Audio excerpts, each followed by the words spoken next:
Okay, let's dive right into this explainer, because today we are looking at one of the most incredible, frankly unbelievable stories in the entire history of science. We're going to explore the life of a man whose mind stretched so far beyond his own era that it literally took the rest of the world nearly a century just to catch up. It's just a completely mind-bending contrast, isn't it? How on earth did a 1914 shipping clerk lay the groundwork for modern string theory? Just picture it. On one hand, you have an ordinary, low-level shipping clerk working in British India, and on the other hand, you have 21st century theoretical physics, literally the most advanced, cutting-edge science we possess today. How did these two things connect? How does a clerk with absolutely no formal credentials end up paving the way for our understanding of the universe itself? Well, to understand that, we first need to quickly break down what he actually contributed to. String theory is basically a theory of everything. It's attempting to seamlessly connect Einstein's theory of relativity with quantum mechanics to give us a total, comprehensive picture of the universe. It suggests the universe actually has way more dimensions than the three we can see, they're just hidden from us.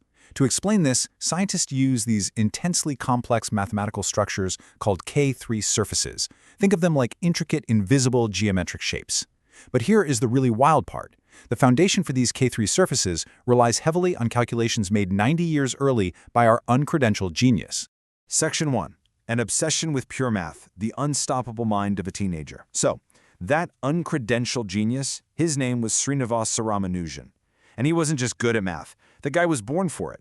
His entire life was defined by this natural, completely self-taught obsession with pure mathematics that simply could not be stopped. I mean, just look at this timeline. It's honestly terrifyingly impressive. At age 13, without any teacher at all, he completely mastered Loney's advanced trigonometry, discovering sophisticated theorems all on his own. At 16, he mastered G.S. Carr's book, which contained 5,000 pure and applied mathematical theorems in a single year. And by 17, using that knowledge, he calculated the Euler-Mascheroni constant to 50 decimal places. That's a crucial value scientists use to accurately predict probabilities. He was doing the work of world-class elite mathematicians while he was still just a teenager. The founder of the Indian Mathematical Society even acknowledged what a massive deal this was. A gifted child who drifted wild. But there's a real tragic irony here, you know? Ramanujan's absolute all-consuming obsession with pure math meant he did literally nothing else. He wouldn't eat or drink properly. He'd just write math on his slate day and night. And because of this singular laser focus, he neglected and completely failed his other college subjects. You can see the cascading, real-world consequences of those academic failures right here. Step 1, he lost his scholarship and couldn't get a college degree. Step 2, without that degree, he had 0 job opportunities in his field. So, step 3, he was forced into a daily struggle just to feed his family, ultimately taking a low-level clerk job at the Madras Port Trust just to survive. This once-in-a-generation mind was suddenly crushing his own immense talent just to earn a meager living. Section 2. Tools for modern learners. Overcoming the educational hurdles. Now, what's really interesting about this is how things have changed. Ramanujan lacked the resources to balance his education, right? But modern students have access to these incredible ecosystems that prevent exactly this kind of academic hurdle. Think about it. If Ramanujan had lived today, he wouldn't have been left behind. For instance, we have completely free educational tools available on platforms like Gemini right now, and they are absolute game changers. Students who might be struggling or failing in subjects outside their main passion can just upload their notes and instantly generate step-by-step concept breakdowns, customized practice quizzes, interactive digital flashcards, and highly organized study guides. It's a remarkably robust system designed for daily academic work, and the best part, it doesn't even require a subscription fee. So the crucial takeaway here is just knowing what you have access to. While the daily academic help and test prep tools on the Gemini free tier are completely free, the really heavy lifting, stuff like multi-step coding logic, deep mathematical reasoning, or specialized creative video generation, that does require a paid premium subscription like AI Pro. But for foundational learning, today's students have a massive, massive advantage. Section 3. The Letter to G.H. Hardy. Searching for a Mathematical Lifeline. Okay, let's jump back into our story. Ramanujan didn't have these digital lifelines, obviously. Instead, to escape his clerk job, he had to invent his own. He began sending these unsolicited letters, absolutely packed with his complex, self-taught theorems, to some of the top British mathematicians of the era. The response he got was, well, mixed, to say the least. On the left, we have top mathematicians H.F. Baker and E.W. Hobson. They saw these letters from some unknown Indian clerk, assumed he was a nobody, and sent them right back unopened. Pure dismissive arrogance. But on the right, we have G.H. Hardy, a prominent member of the Royal Society of Mathematics. He actually took the time to read the math. And he immediately noticed Ramanujan was not only challenging Hardy's own theories, but was solving hypergeometric series, basically these mind-bending infinite equations, better than legendary mathematicians like Gauss or Euler. Hardy was literally staring at methods dealing with infinity that were so advanced, he couldn't even believe his eyes. It led to this incredible quote. Hardy, a top-tier Royal Society member, openly admitted, "Ramanujan has defeated me completely."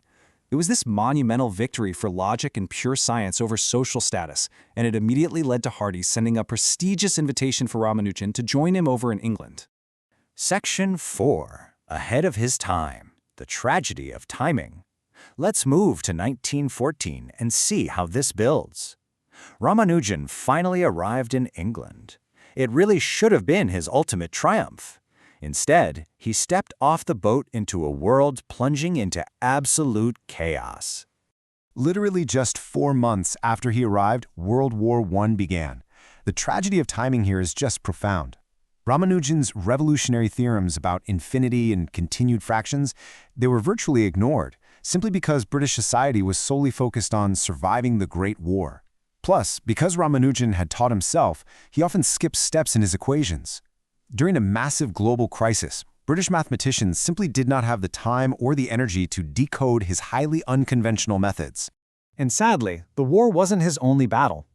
Alongside a world tearing itself apart, Ramanujan was fighting severe, life-threatening illnesses.